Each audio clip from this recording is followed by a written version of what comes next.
IT wing के सभी भाई बहनों से मुलाकात करने का एक बहुत सुंदर अवसर मुझे मिला है, भाग्य है।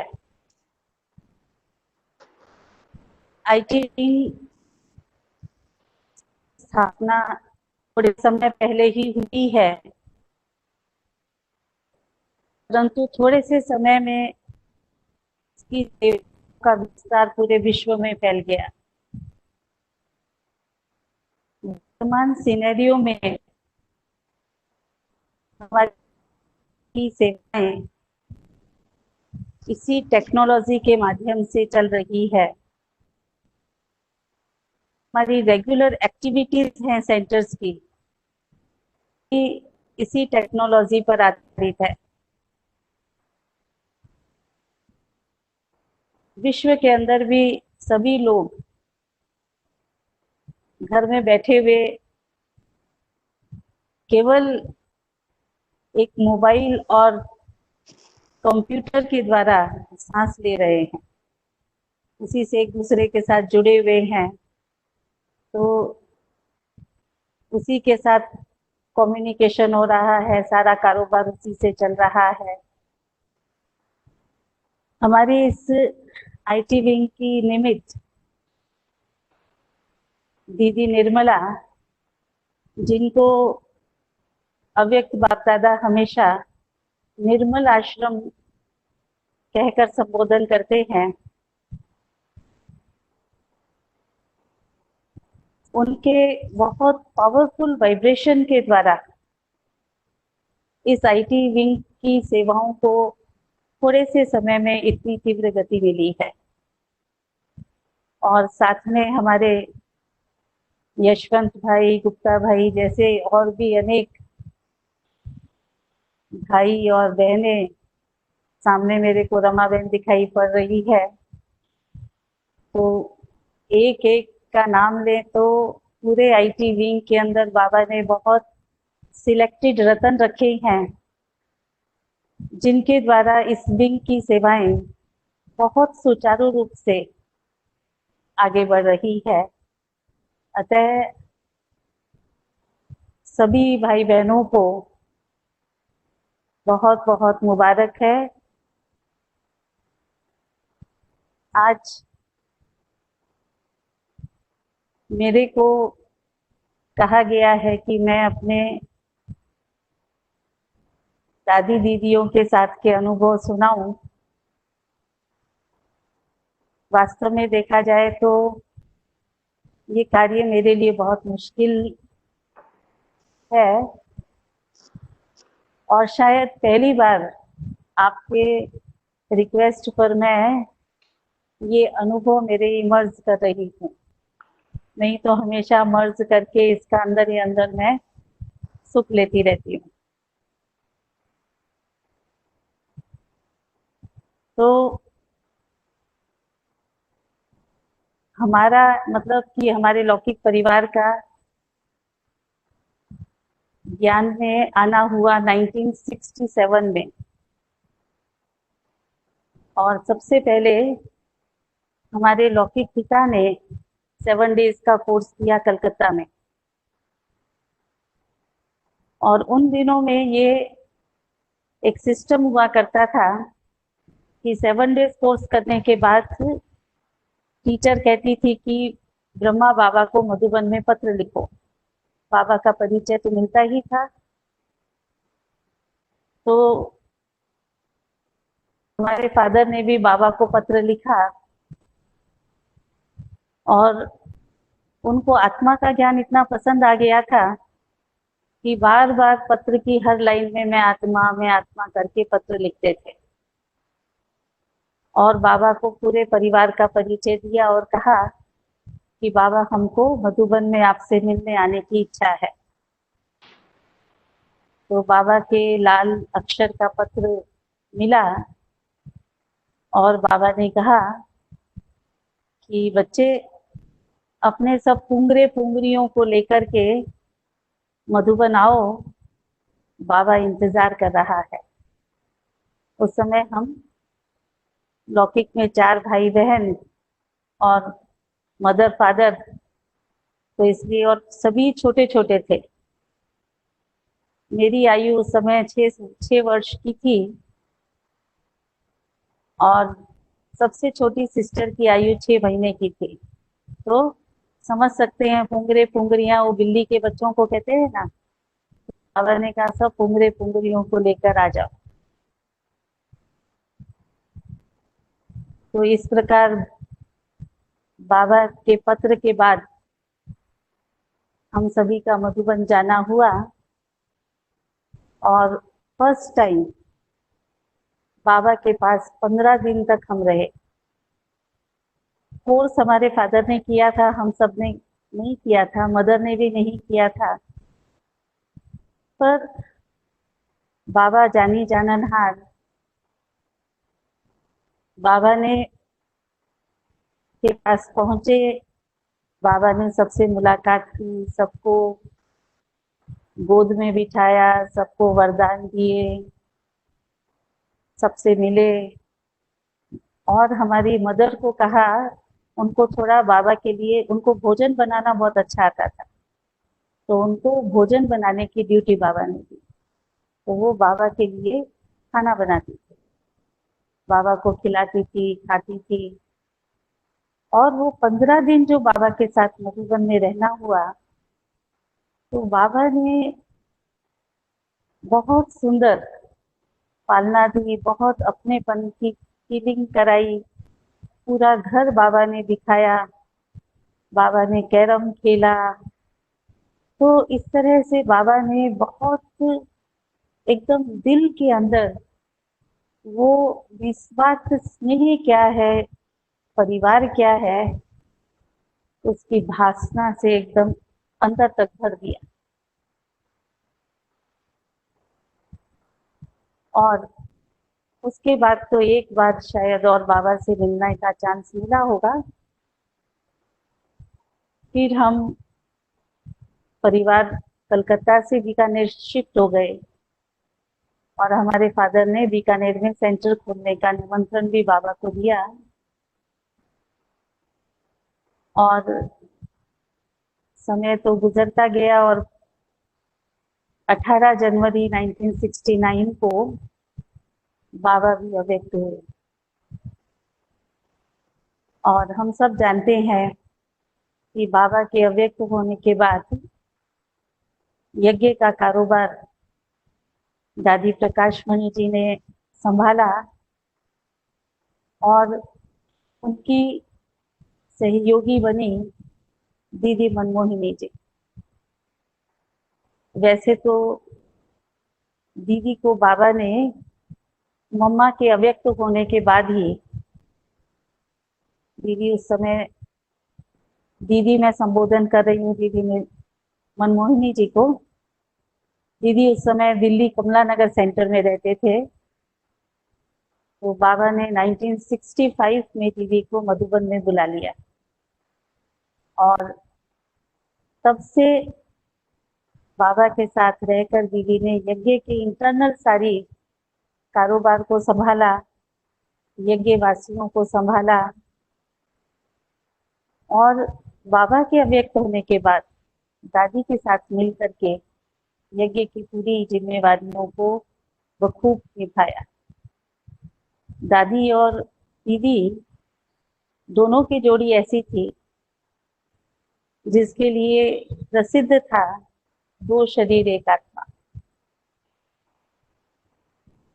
और दोनों एक मत थी, एक साथ चलती थी। दोनों का वो रास जो था वो देखने लायक था।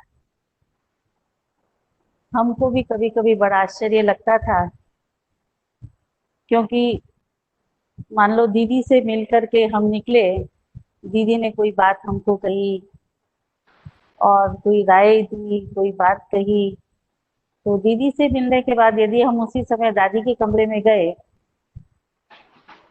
तो दादी भी सेम टू सेम वही बात बोलती थी। तो हमको आश्चर्य होता था, हम तो दीदी के कमरे से सीधा दादी के कमरे में आए हैं, बीच में तो कहीं कोई समय था ही नहीं। तो कैसे दोनों एक ही बात बोल सकते, एक ही राय दे सकते हैं? तो लगता था कहीं कोई इंटरनल कम्युनिकेशन है, कनेक्शन है, क्या है आखिर? तो अभी समझ में आता है, वो इंटरनल सोल टू सोल का कनेक्शन। तो इस प्रकार दादी और दीदी ने यज्ञ को आगे बढ़ाया। और बाबा के अव्यक्त होने के बाद दीदी मनमोहिनी जी ने अपनी विशेषताओं के आधार से उस समय जो यज्ञ में बहुत विशेष विशेष परिवार थे, उन परिवारों को संभाला, उनकी पालना की। क्योंकि दीदी एक बहुत अच्छे रॉयल घराने से बिलोंग करती थी और बहुत रॉयल्टी थी उनके अंदर। और ऐसी ऊंचे परिवारों को, इस प्रकार की रॉयल परिवारों को कैसे संभालना है, कैसे उनकी पालना करनी है, वो दीदी को खूब आता था। और खूब स्नेही थी दीदी। तो ऐसे ही परिवारों में हमारे परिवार पर भी दीदी की बहुत नजर रहती थी। हम भी जब कभी भी मधुबन जाते थे, पूरा परिवार, तो दीदी विशेष समय देती थी। घंटा, कभी 1.5 घंटा भी बैठती थी, पूरे परिवार के साथ सभी की बातें सुनती थी, समाचार सुनती थी। और सारा घर का समाचार बातें सुन करके कहीं भी थोड़ा भी कुछ ऊपर नीचे देखती थी तो उसको ठीक करती थी, समझाती थी। यहाँ तक कि घर के सब कारोबार की ड्यूटी भी दे देती थी कि तुमको क्या करना है, तुमको क्या करना है। और हमारे घर में जरूर दीदी कहती थी एक बाबा का कमरा जरूर होना चाहिए। और उस दिनचर्या में, उस कारोबार में दीदी कहती थी शाम जैसे अमृत वेले योग करते हो, ऐसे सभी बैठकर सुबह शाम का योग जरूर करेंगे। योग करने के बाद 1 महीने की ड्यूटी लगाती थी दीदी कि इस महीना ये मुरली सुनाएंगे, इस महीना ये मुरली सुनाएंगे। मुरली मधुबन से और एक मुरली सुनाते थे और बाकी के 5 मेंबर जो थे फैमिली के, वो बैठ करके मुरली सुनते थे। तो इस प्रकार हमारी फैमिली की वो छोटी सी गीता पाठशाला में रोज क्लास होती थी। और दीदी अटेंशन देती थी कि हमारा धारणाओं के ऊपर पूरा ध्यान रहे, धारणाएं ना टूटे, और जो भी बाबा की श्रीमत है वो ठीक से हम पालन करते रहे। तो ऐसी बहुत सुंदर मीठी मीठी शिक्षाएं दीदी की मिलती रहती थी। और दूसरा एक बात ये भी थी कि जब भी दीदी या दादी जहाँ हम रहते थे उस शहर में उनका आना होता सेंटर पर, मान लो हम जयपुर में हैं या बीच में हम काफी टाइम बुरहानपुर में भी रहे मध्य प्रदेश में, तो जब भी कोई दीदी या दादी आते थे तो हमारे घर जरूर आते थे। वो फिक्स प्रोग्राम होता था, हम बुलाएं या ना बुलाएं हमको भी मालूम होता था। और हमारे पास प्रोग्राम आ जाता था कि इतने बजे दादी आपके पास आएंगे, दीदी आपके पास आएंगे। और उसकी जो खुशी हम सबको होती थी उसका वर्णन करना मुश्किल है। 15 दिन 20 दिन पहले से हम घर के सभी सदस्य आपस में बैठ करके मीटिंग करते थे, प्लान करते थे। दादी आएंगे तो कहाँ बिठाएंगे, कैसे बिठाएंगे, क्या खिलाएंगे, क्या करेंगे, कैसे स्वागत करेंगे, जैसे अभी हम सेंटर्स पे करते हैं ना, तो वो सारा कारोबार हमारे घर में जरूर होता है। और खूब दिल से, बड़े प्यार से, बड़ी भावनाओं के साथ दादी का या दीदी का वेलकम करते थे, उनको सजाते थे, खूब अच्छी तरह से बाबा की याद में भोजन बनाते थे और दिल से दादी आती थी। तो इस प्रकार से कहेंगे कि लौकिक परिवार और अलौकिक परिवार जैसे अलग नहीं था। हम जयपुर में रहते थे तो ज्यादातर दादियां दिल्ली से आबू जाती थी और वो ट्रेन जयपुर होकर जाती थी। तो हमारे पास मैसेज होता था कि इस ट्रेन से इतने बजे दादी आएगी और आधा घंटा ट्रेन रुकती थी और हम सभी जयपुर के भाई बहने स्टेशन पर एक कुर्सी ले जाते थे, एक दरी ले जाते थे और दादी के कोच के आगे दरी बिछाकर कुर्सी रख देते थे। दादी उतरती थी और सबसे मिलती थी, क्लास कराती थी आधा घंटा, टोली खिलाती थी और फिर वापस ट्रेन में चढ़ जाती थी। तो ईश्वरीय परिवार बहुत छोटा था और बहुत ही एक परिवार था। हमको बचपन से ही मधुबन में रहने का बहुत शौक था और दादियों के प्रति बहुत आकर्षक था। कुछ नहीं, शांति से कोने से भी बैठ करके उनको देखते रहे, निहारते रहे, इसमें बहुत सुख मिलता था। और उस समय मैं 75 80 की बात कर रही हूँ। उस समय मधुबन का वातावरण भी बहुत निराला था, परिवार भी छोटा था, बाहर आना जाना नहीं होता था। किसी को मार्केट जाना है, घूमने जाना है, इधर जाना है, ज्ञान सरोवर नहीं था, शांतिवन नहीं था, कुछ भी नहीं था। तो बाहर आना जाना ये सब कुछ हलचल नहीं थी और पूरे पांडव भवन के अंदर बहुत शांति और एक मीठी शांति के वाइब्रेशन होते और सभी आने वाले भाई बहन बहुत कायदे से चलते थे। क्लास का समय है तो सब एक्यूरेट टाइम पर जाकर क्लास में बैठे हैं। योग का क्लास है तो सभी योग में बैठे। उस समय बाहर जो है कहीं कोई भी दिखाई नहीं पड़ता, एकदम शीतलता, एकदम शांति। और उन दिनों में जो भी पार्टियां जाती थी, भाई बहन जाते थे, तो दादी और दीदी उन सभी को मिलने का टाइम देते थे,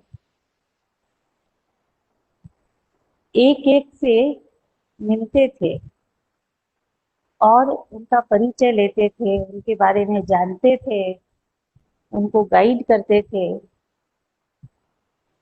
और मैंने देखा है कि उन दिनों में सभी सेंटर के मुख्य मुख्य सभी भाई बहनों के नाम भी दादी जानती थी, नाम से उनको पुकारती थी और बहुत पर्सनल सबके साथ टच होता था। तो वो एक अलग वातावरण था। ऐसे में हम कभी महीना कभी 2 महीना मधुबन में रहते थे, छोटे थे, छोटी छोटी सेवाएं करते थे। कभी शुरू शुरू में हमने पहली पहली सेवा की होगी कि सभी ब्रह्मा भोजन करने बैठे हैं, उनके बर्तन लगा दिए, थाली लगा दी, कटोरी लगा दी, फिर थोड़ा सीखे पानी का गिलास दे दिया, फिर थोड़ा भोजन खिलाने में मदद कर दी, फिर शाम को चाय के साथ टोली मिलती थी, वो टोली खिलाने की ड्यूटी किया। ऐसे छोटी छोटी ड्यूटी करके मधुबन में हमने ए टू जेड सभी सेवाएं सीखी। फिर निर्वैर भाई के साथ ऑफिस में भी सेवाएं की। शिविरार्थियों के उन दिनों में पत्र आया करते थे उनके पत्रों का जवाब देने के लिए पोस्ट कार्ड में उनको आंसर लिखते थे, उनके रजिस्टर बनाते थे। फिर विदेशी मधुबन में आने लगे, विदेश में सेवाएं शुरू हुई, तो उनको भोजन खिलाने की जिम्मेवारी मिली। तो दौड़ दौड़ करके उनको भोजन खिलाते थे। तो वो भी एक बहुत सुंदर अनुभव मधुबन में मिला। और दीदी नंबर 1 स्टूडेंट थी। दीदी को हमने देखा, भले ही उनकी आयु इतनी बड़ी थी, परंतु ज्ञान योग की लगन उनके अंदर इतनी थी और ज्ञान की गहराई बहुत थी, योग की पावर बहुत थी उनके अंदर। इसलिए उनके एक एक बोल के अंदर बहुत शक्ति होती थी। उनकी परख शक्ति इतनी तेज थी कि उनके कमरे में किसी ने कदम रखा तो दीदी समझ जाती थी कि ये व्यक्ति किस उद्देश्य से आया है, क्या कहना चाहता है, क्या बोलना चाहता है, और दीदी उसको संतुष्ट कर देती। दीदी ज्ञान योग की पढ़ाई में भी बहुत गहराई से पढ़ती थी और हमेशा अपने आप को स्टूडेंट कहती थी। सुबह मुरली क्लास में जाने से पहले दादी और दीदी दोनों बाहर आंगन में मिलते थे और आंगन में चक्कर लगा करके फिर क्लास में जाते थे। तो बहुत बार दीदी और दादी क्लासरूम के छोटे हिस्ट्री हॉल के गेट पर पहुंचते थे और दीदी कहती थी दादी को कि मैं पहले अंदर जाऊंगी, क्योंकि मैं स्टूडेंट हूँ, आप टीचर हो, स्टूडेंट को पहले जाना चाहिए, पहले बैठना चाहिए, फिर टीचर को आना चाहिए। तो भले एक कदम ही आगे होता था उनका, दूसरे कदम में दादी आ जाती थी क्लास में, पर ये भावना रहती थी उनकी, वो दादी को हमेशा अपने से आगे रखती थी। और दीदी डायरी, पेन और चश्मा उनका हमेशा उनके हाथ में रहता था क्लास में।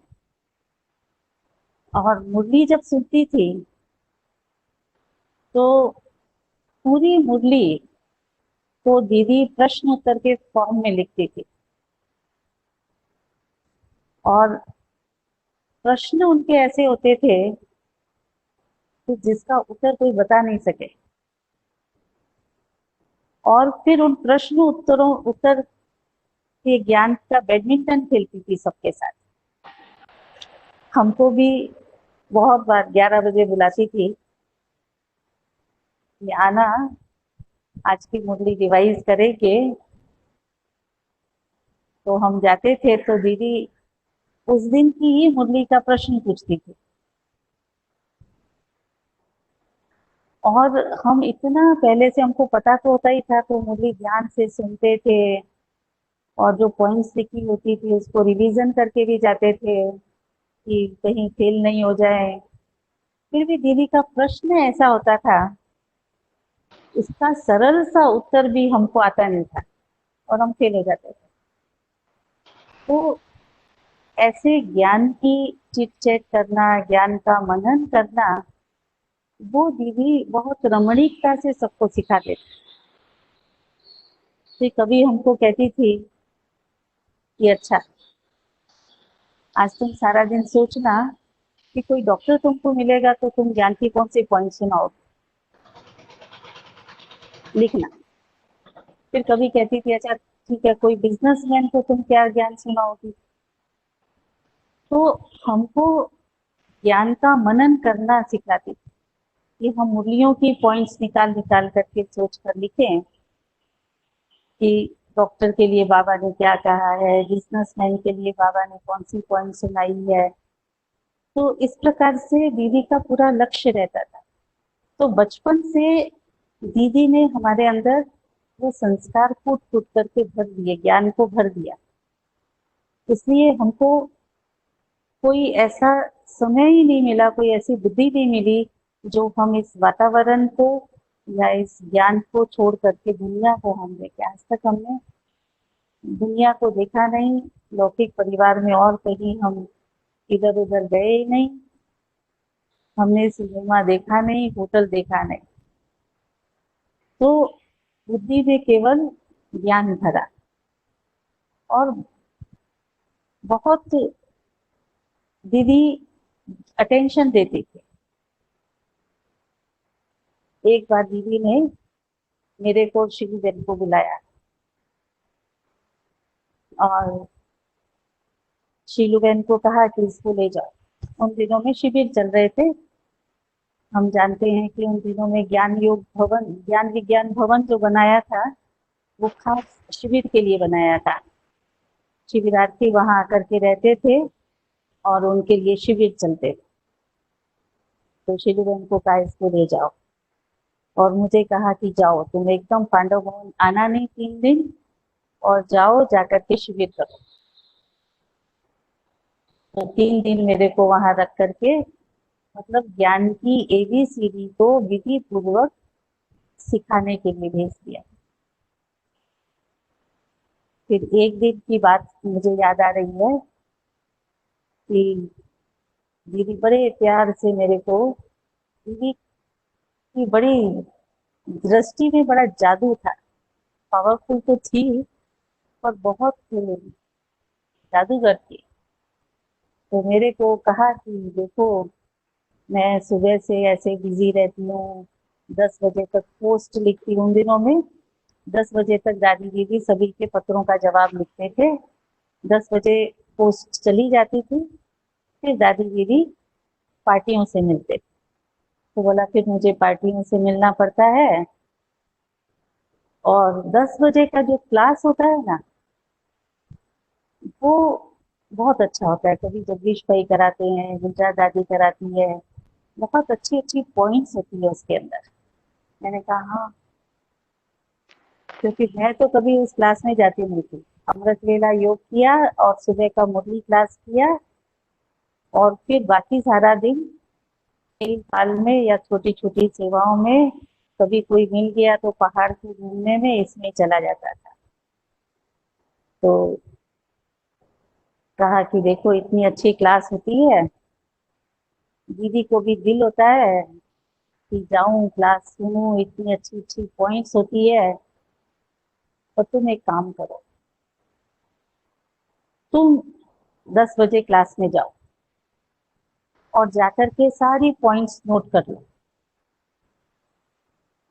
और फिर शाम को आकर के मेरे को सुनाओ कि क्या क्लास हुआ। तो मैंने कहा ठीक है। तो फिर बड़े प्यार से कहा कि अच्छा तुम आज से मेरी टीचर। बस मैं तो खुश हो गई, दीदी की टीचर माना क्या सोचो। तो बहुत अच्छे से दीदी को हाँ बोल करके बाहर आई। तो अंदर तो मैं मेस्मराइज थी, कुछ समझ में नहीं आया, स्नेह के जादू में फंसी हुई थी। बाहर निकलते ही वो जादू से बाहर निकली तो समझ में आया, अरे मैं क्या हाँ बोल के आ गई, मैं तो फंस गई। अब तो मुझे 10 बजे क्लास में जाना पड़ेगा। ठीक है, दूसरे दिन मैं क्लास में गई और सबसे आगे जाकर के बैठी और सब पूरा क्लास अच्छे से नोट किया, एक एक पॉइंट। और शाम को जाकर के डायरी से दीदी को सारी पॉइंट सुना दी। उस समय दीदी रेडी होती रहती थी और मैं दीदी को सुनाती। पर ये क्या, मैं इतना अच्छे से दीदी को सुना रही हूँ और दीदी एकदम साइलेंस। क्योंकि मेरा दीदी से प्यार था ना, तो मैं उनको, ये भी मेहनत मैंने की थी कि दीदी खुश होगी। पर दीदी तो शांत एकदम साइलेंस।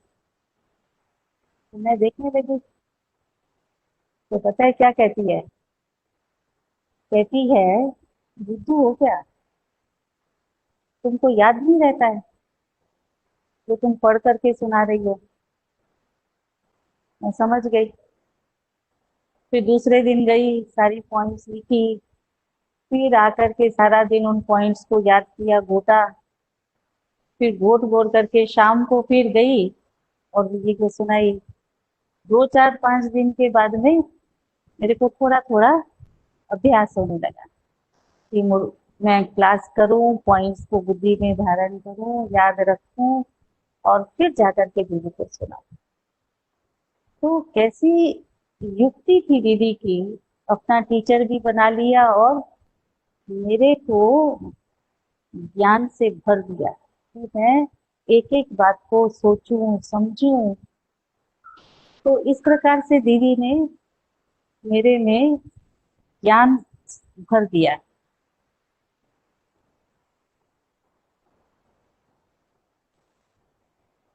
और दीदी बहुत लवफुल भी थी, लॉफुल भी थी। कहीं भी दीदी देखती थी कि कोई नियम मर्यादा इधर उधर ऊपर नीचे हो रहा है, तो वो दीदी तुरंत उसको बुला करके करेक्शन कर देती। दीदी खुद अपने ऊपर भी बहुत अटेंशन रखती थी और दूसरों पर भी अटेंशन रखती थी। और दीदी की नेचर बहुत केयर करने की थी, बहुत स्नेह भी देती थी, बहुत केयर भी करती थी। शुरू शुरू में जब मैं मधुबन में रहती थी, रहना शुरू ही किया था, तो उन दिनों में वो अभी भी जैसे मधुबन जाते हैं तो थाली कटोरी अपना उठाओ, लाइन में लग करके फिर भोजन लो, सिस्टम है बहुत सुंदर, अभी समझ में आता है। और फिर खाना लेकर के और बैठ करके अपना भोजन स्वीकार करो। और उन दिनों में वो नया नया लगता था और बड़ा अलग अलग लगता था। दीदी को ये बात पता लग गई, तो दीदी ने एक बहन को ड्यूटी दी कि तुम रोज इसके साथ जाकर के खाना लेकर के इसको दो और खाना खिलाओ। और हम महीना 2 महीना रहते थे, तो दीदी क्या चाहिए हमको क्या नहीं चाहिए, उसका अटेंशन दीदी का रहता था। और दीदी बिना बोले वो सामान हमको पहुंचा देती थी। तो ऐसा केयर, ऐसी संभाल, जो मैं कहूँगी कि लौकिक में भी शायद ही कोई किसी को मिलती होगी।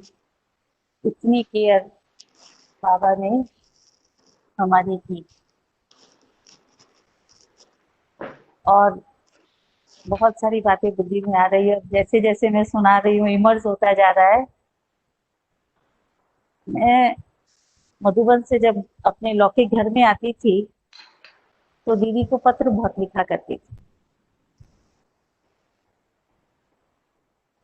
और पत्र में सब समाचार लिखती थी, शेर शायरी लिखती थी।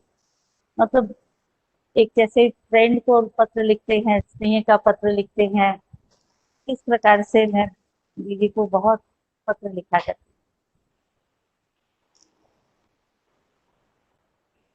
तो एक बार दीदी का पत्र, और दीदी का पत्र, हर एक पत्र का दीदी जवाब जरूर देती थी। तो एक बार दीदी ने पत्र लिखा, उस समय मैं सेकेंड ईयर में पढ़ती होंगी शायद, सेकेंड ईयर का एग्जाम मेरा खत्म हुआ ही था। तो दीदी का पत्र आया कि दिल्ली में पांडव भवन, दिल्ली पांडव भवन में टीचर्स ट्रेनिंग हो रही है 1 महीने की। तो दीदी का दिल है कि तुम भी जाओ और वो टीचर्स ट्रेनिंग करो। अब दीदी ने कहा तो मुझे जाना ही था। तो हमारे लौकिक पिताजी मुझे बुरहानपुर से दिल्ली छोड़ने गए। तो जब मैं पहुंची, तो गुलजार दादी थे वहाँ, ऑलराउंडर दादी थे, आशा दीदी, सभी थे। तो थोड़ी देर के बाद मेरे को पता नहीं क्या हुआ, मैंने कहा नहीं मुझे नहीं रहना, मैं वापस जाऊँ। तो दादी ने कहा नहीं रहो, हमारे साथ रहो। ऐसे करके थोड़ा बहला फुसका करके मेरे को रख दिया, मैं रह गई। ट्रेनिंग वाली कुमारियों के साथ नहीं रही, पर पांडव भवन की टीचर्स बहनों के साथ रही। और मेरे को कहा कि जो भी टीचर क्लास कराने जाएंगे ट्रेनिंग में, उसको ले जाने की और उसको ले आने की ड्यूटी मेरी। माना मुझे क्लास करना ही पड़ेगा। उस ट्रेनिंग को कराने वाले थे दादी जी, आशा दीदी, जगदीश भाई, ब्रिजमोहन भाई, चक्रधारी बहन, ये सभी ने वो ट्रेनिंग कराई थी। बहुत सुंदर वंडरफुल ट्रेनिंग थी। और जैसे जैसे मैं क्लास करती जा रही थी, मेरा इंटरेस्ट बढ़ता जा रहा था। तो फिर मेरे को कहा कि देखो, आपकी हैंडराइटिंग बहुत अच्छी है, और आप ये ट्रेनिंग के सारे पॉइंट्स यदि लिखो एक एक क्लास के, तो सारी ट्रेनिंग का ये मटेरियल मधुबन दीदी के पास भेज देंगे, तो दीदी को भी सारा समाचार मिल जाएगा। तो जहाँ दीदी का नाम सुना, तो मैं राजी हो गई। और जो 2-3 दिन मैंने क्लास नहीं की थी, वो भी सारे नोट्स और सबसे ले लेकर के बहुत अच्छी तरह से सुंदरता से लिखे अपनी डायरी में भी नोट करती थी, और दीदी के लिए एक अलग डायरी में भी नोट करती थी। और खूब अच्छी तरह से मैंने, वो ट्रेनिंग वाली कुमारियों से भी ज्यादा डबल पढ़ती थी। पहले लिखती थी एक, फिर फेयर करने के लिए सारा दिन जागती थी, रात को भी जागती थी, रोज का लेसन रोज फेयर करती थी। ऐसे करके 1 महीना कब पूरा हो गया मुझे पता नहीं लगा। और फिर लास्ट हुआ, लास्ट में एग्जाम की डेट आई, ताकि सभी ट्रेनिंग की कुमारियों का एग्जाम होगा। और मुझे शुरू से पढ़ना और एग्जाम देना बहुत शौक था। तो हमने कहा हम भी एग्जाम देंगे। तो हमको कहा कि आप तो ट्रेनिंग में नहीं हो, इसलिए आपको एग्जाम नहीं देना है। मैंने कहा नहीं, मैं एग्जाम तो जरूर दूंगी। तो बोला उसके लिए आपको ट्रेनिंग में नाम लिखाना होगा। तो ट्रेनिंग के लास्ट डे मैंने एनरोल किया, अपना नाम लिखाया और एग्जाम दिया। तो इस तरह से दीदी ने मेरे को टीचर्स ट्रेनिंग कराई, जो आज तक भी मेरे को बहुत काम में आती। तो इस प्रकार से दीदी ने, शुरू से दीदी का लक्ष्य होगा, दीदी ने मेरे भविष्य पाठ को समझा होगा। और दीदी, एक एक बात और याद आई मुझे। दीदी हर बात, मैं जब मधुबन में रहती थी, तो दीदी हर त्योहार के पहले दिन मेरे को एक ब्रह्मा कुमारी की ड्रेस देती और कहती थी, पूरी ड्रेस बनी हुई, सिलाई की हुई, रात को बुलाती थी और कहती थी सुबह क्लास में ये पहन करके आना। तो मैं कहती थी दीदी मेरे पास पहले वाली ड्रेस पड़ी हुई है। तो कहती थी नहीं, ये रखो, तुम्हारे काम आएगी। और सुबह मेरे को वो ड्रेस पहन करके क्लास में आना, और क्लास जैसे ही पूरा हो वापस अपनी यूनिफॉर्म बदल कर सूट पहन लेना, क्योंकि मेरे को साड़ी पहनना एकदम अच्छा नहीं लगता। और दीदी कैसे एक एक मेरे को संकल्प देती जाती थी, एक एक संकल्प भी नहीं, मैं कहूंगी संस्कार देती जा रही। उस समय मालूम नहीं था कि ये मैं किसके साथ हूँ। दीदी को मैं बाहर हाथ पकड़ के 60 कदम घुमाने ले जाती थी। उस समय मालूम नहीं था कि मेरा ये कौन सा भाग्य है, और ये दीदी कौन है, ये दादियाँ कौन है, ये मधुबन क्या है, ये कैसे। पर उनको देख करके बहुत अंदर से सुख मिलता था, सुकून मिलता था। और कभी कभी ये फील होता था जैसे देवी देवताएं चल रहे हैं, ये अंदर में फीलिंग जरूर थी। तो फिर ऐसे करते करते दीदी ने दीदी और दादी ने मुझे अहमदाबाद भेजा है। और अहमदाबाद में भी मेरे को भेजा, उसके बाद दीदी बहुत संभाल करती थी, थोड़े थोड़े दिन में मुझे फोन करती थी, पूछती थी। तो कैसे, मैं भी सोचती हूँ कैसे इन्होंने एक एक आत्माओं की पालना करके और उनको भविष्य सेवा के लिए तैयार किया। एक मैं नहीं थी, परंतु ऐसी कितनी हजारों बहनें, हजारों भाई बहन जिनको हमारी दादियों ने मेहनत करके अपने त्याग तपस्या सेवा से तैयार किया। तो फोन करके मेरे से पूछती थी, समाचार पूछती थी, कुछ चाहिए पूछती थी।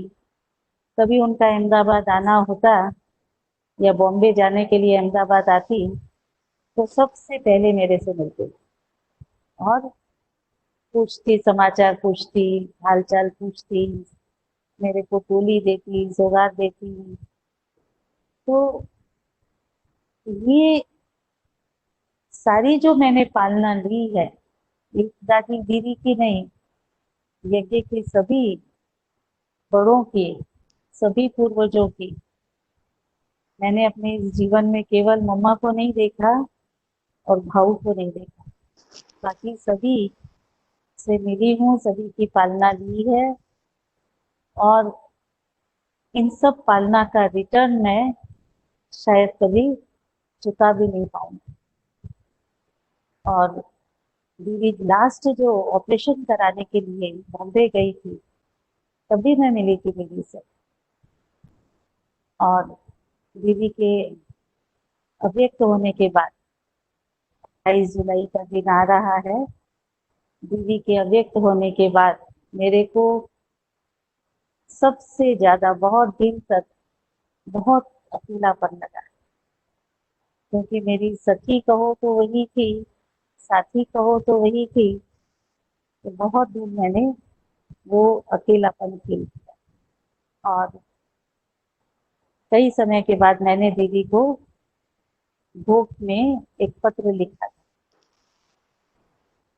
और उसमें सब समाचार लिखे थे।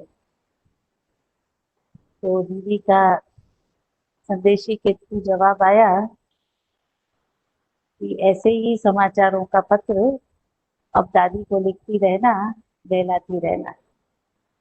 तो जैसे कि दीदी ने उस दिन से दादी को मुझे सौंप दिया, और दादी की भी बहुत अच्छी पालना मिली।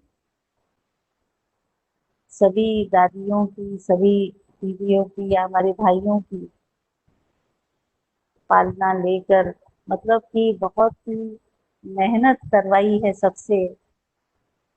तो ऐसे कभी कभी लगता है कि कितना न मैं सेवा करूं, कितना न मैं सबकी आज्ञाकारी बनूं, कितना मैं कुर्बान जाऊं, तो भी पालना का रिटर्न कर नहीं सकती। आज आप सभी ने मुझे ये विशेष मौका दिया, और आज की इस क्लास कहो या इस अवसर के माध्यम से मैं उस महान विभूति, मेरी मीठी दीदी को अपने दिल के स्नेह के श्रद्धा सुमन अर्पण करती हूँ। ओम शांति।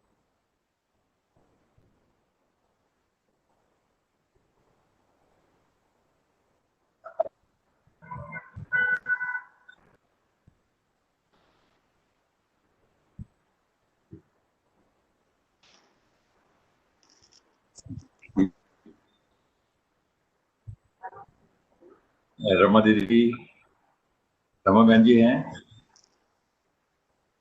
ओम शांति। दीदी, आपकी बात सुनकर तृप्त हो गई आत्मा। आपके ऐसे अनुभव कि हम भी, रमा बहन जी जरा आप बोले। शांति दीदी, आपने यज्ञ के इतिहास के बहुत सुंदर अन्य हमारे सामने खोल के रखे। सुनाई दीजिए। अभी सुनाई दे रहा है? नहीं सुनाई, आवाज आ रही है मेरी? अभी आई थोड़ा।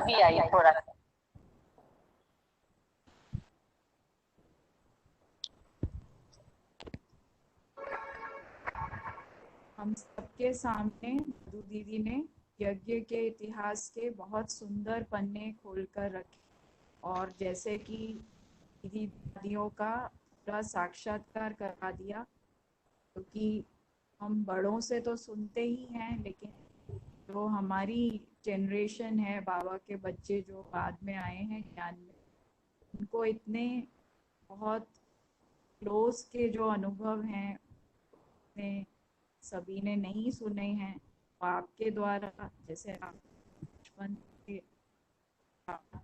संग किया, तो आपके द्वारा सुना, तो एक बाबा प्रति, यज्ञ के प्रति, और बाबा जो हमें पालना दे रहे हैं आप सब दीदियों के थ्रू, उसके प्रति हमारी भावनाएं और बढ़ जाती है। बहुत से आपको थैंक यू, क्योंकि पॉइंट्स तो ज्ञान के हम बहुत सुनते हैं, लेकिन जो आदि रतन है यज्ञ के, उनके जब हम अनुभव सुनते हैं, जिन्होंने प्रैक्टिकल उनके संग रहकर अनुभव किया है, वो हमारे अंदर उन यज्ञ के दादियों के प्रति और बाबा के प्रति भी हमारी जो श्रद्धा है, लगन है, उसको बढ़ाती है।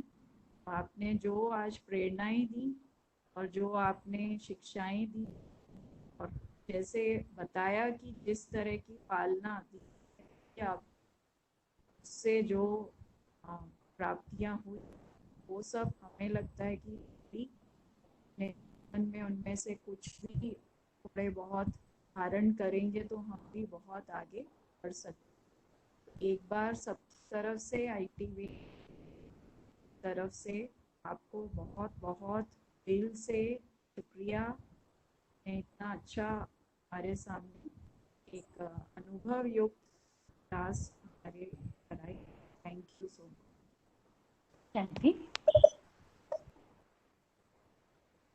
हम मेरा तो वीडियो दीदी से सुन रहे थे तो ऐसा लग रहा था कि उस यात्रा में शामिल हैं, और दीदी के साथ साथ वो यात्रा कर रहे थे मधुबन की और पुराने दिनों की, और हमको याद आने लगी सारी बातें वो दीदियों की, वो दादियों की, कैसे वो समय था, वो एक दौर था, वो एक अलग ही जीवन था और अलग ही अनुभव था। आज लगता है कि हाँ, हमने वो अनुभव पाया था। मुझे याद आता कि जब मैं अपना देखती हूँ आध्यात्मिक जीवन की यात्रा में, तो जब से हमारा ये लौकिक जन्म हुआ है, और लगभग 2 महीने की आयु थी, सिर्फ 2 मंथ्स की, तब से फादर, जैसे दीदी ने सुनाया, पहले फादर ज्ञान में आए, कोर्स किया, और 7 दिन का कोर्स जब किया कोलकाता में, तो उसके बाद में फादर राजस्थान में जा रहे थे, शिफ्ट हो रहे थे बिजनेस के कारण से। तो जो टीचर थी, उन्होंने एक तो दीदी ने कहा लेटर लिखने को बोला बाबा को, और दूसरा टीचर बहन जिन्होंने कोर्स कराया था, कहा कि पूरे परिवार को भोजन पर लेकर आओ, ब्रह्मा भोजन। तो हमने अपने जीवन का पहला ब्रह्मा भोजन 2 मास की आयु में बाबा के घर में किया। आप समझ सकते हैं मैंने क्या खाया होगा। जरूर बाबा के भोग अमृत समान है, जिसने अमृत बना दिया जीवन। सबसे पहले बाबा से मिला, और फिर जब हम मधुबन गए थे पहली बार साकार बाबा के समय, बाबा से मिलने के लिए, तो बाबा पहली बार जब पहुंचे, मुझे याद नहीं है, लेकिन मुझे बताया गया है और इसको मैंने अनुभव किया है बाद में अपने जीवन में। तो साकार बाबा जिसे पहली बार जब मिले, सबका परिचय हुआ, सभी का नाम पूछा। तो जब हमारा नंबर आया, हम सबसे छोटे थे, हमारा नंबर आया तो फादर ने कहा बाबा इसका कोई नाम नहीं है। हमारे पेरेंट्स ने कोई नाम ही नहीं रखा था, अपनी मर्जी से काम चला रहे थे। और उस समय हमारी आयु लगभग 6 मास की थी। तो बाबा को कहा बाबा इसका कोई नाम नहीं है, बाबा आप रखिए। तो बाबा ने एक बार तो कहा कि आजकल बाबा ने नाम रखना छोड़ दिया है। फिर कहा कि लेकिन बाबा इस बच्चे का नाम अवश्य रखेगा, क्योंकि ये यज्ञ की गई हुई आत्मा है और यही आप सभी को बाबा के पास लेकर आई है। फिर बाबा ने संतरी दादी को भेजा, ध्यान में भोग लगाया, भोग भेजा और शिव बाबा से, ऑलमाइटी बाबा से नाम मंगवाया। तो शिव बाबा ने नाम भेजा, मैसेज भेजा कि ये पद्मा पदम भाग्यशाली आत्मा है। और फिर ब्रह्म बाबा ने नामकरण विधि की और ये शरीर को नाम मिला पद्मा। ये है मेरी हमारे जीवन का प्रारंभ, जो सृष्टि के आदि पिता ब्रह्मा, साकार ब्रह्मा के माध्यम से, जो ऑलमाइटी अथॉरिटी के माध्यम से हुआ, तो उसकी पालना भी तो इतनी ही महान आत्माओं ने की। हमको लगता है हमारा सारा बचपन तो मधुबन में ही बीता होगा। इतनी छुट्टी होती थी, जो वेकेशन है, दिवाली वेकेशन है, समर वेकेशन है, हम जयपुर में मोस्टली रहे ज़्यादा समय, कुछ समय बुरहानपुर रहे, लेकिन जयपुर ज़्यादा रहे, तो तुरंत पहुंच जाते थे। वही जैसे हमारी नानी का घर था वेकेशन में जाने के लिए, और कोई स्थान नहीं था। और बहुत लंबे समय तक मधुबन में रहते थे। और मधुबन में रहना अर्थात दीदी जी की छत्र छाया में रहना, उनकी पालना में रहना। और दीदी हमको, हम छोटे थे, ज़्यादा मेच्योरिटी नहीं थी, लेकिन दीदी हमको कभी ऐसे बच्चे के रूप से डील नहीं करती थी, बड़े के रूप से डील करती थी। एक बार हम शायद 10-11 वर्ष के होंगे, तो दीदी ने कहा कि अच्छा पद्मा, बुलाया और कहा तुमको संगम भवन जाना है, नीचे जो आबू रोड में सेंटर है, रेलवे स्टेशन के पास। उस समय तो शांतिवन नहीं था, कुछ भी नहीं था। कहा कि वहाँ की बहन बाहर गई है, तो वहाँ एक माता जी है, कोई बहन नहीं है, तो आप जाओ। हम तो बहुत छोटे थे और साड़ी भी नहीं पहनते थे, यूनिफॉर्म भी नहीं पहनते थे, लेकिन दीदी ने कहा है जरूर जाएंगे। और कहा कि वहाँ पे भाई बहनें आते हैं, उनको क्लास कराना और कोर्स भी तुम्हें कराना। ऐसे कह के हमको संगम भवन भेज दिया 3-4 दिन के लिए।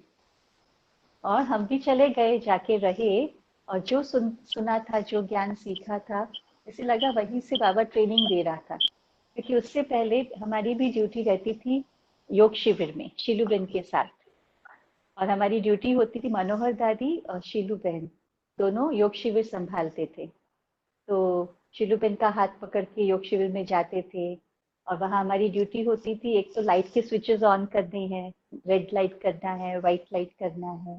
फिर जो शिविरार्थी आते थे उनको नोटबुक, पेन देना, पानी देना, और खाना खिलाते वक्त उनके बर्तन लगाना, ऐसी छोटी छोटी सेवाएं हम सारा दिन करते थे।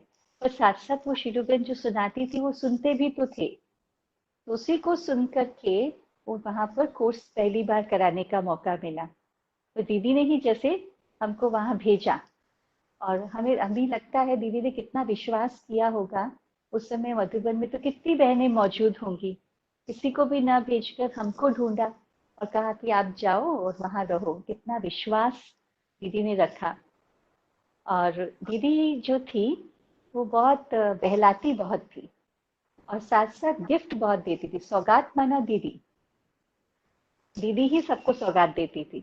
और हमको दीदी इतनी सौगात देती थी खास, जो भी नई नई चीजें आती थी, कुछ अच्छी पहनने की चीजें आती थी, दीदी के पास विदेश से आता था, लेटेस्ट होता था, तो दीदी देती थी। और दीदी क्या कहती थी मालूम है?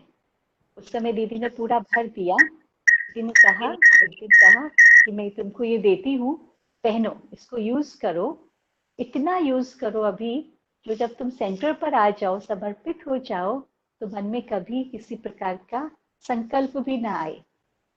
तो ये संकल्प ना आए कि मुझे ये नहीं मिला, मैंने अपने जीवन में ये नहीं लिया, ये अनुभव नहीं किया। तो दीदी ये समझ कर, जो साइकोलॉजी होती ना, ह्यूमन साइकोलॉजी, तो वैसे दीदी मन भर देती थी सबका, सबके संकल्प, इच्छाएं जो भी है, डिजायर्स पूरी कर दी, ताकि आप उनको मालूम था, दिखाई देता था कि ये भविष्य में बाबा की सेवा में जैसे आने वाली आत्माएं हैं। और उसी दृष्टि से दीदी हमारी पालना कर रही थी। दीदी बच्चा समझ के पालना नहीं करती थी, दीदी वो भविष्य देख करके फिर पालना करती थी।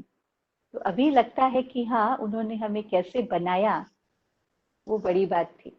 और उनको डिसिप्लिन बहुत पसंद था। डिसिप्लिन, बहुत खेल पाल करती थी, लेकिन डिसिप्लिन भी बहुत करा करती थी।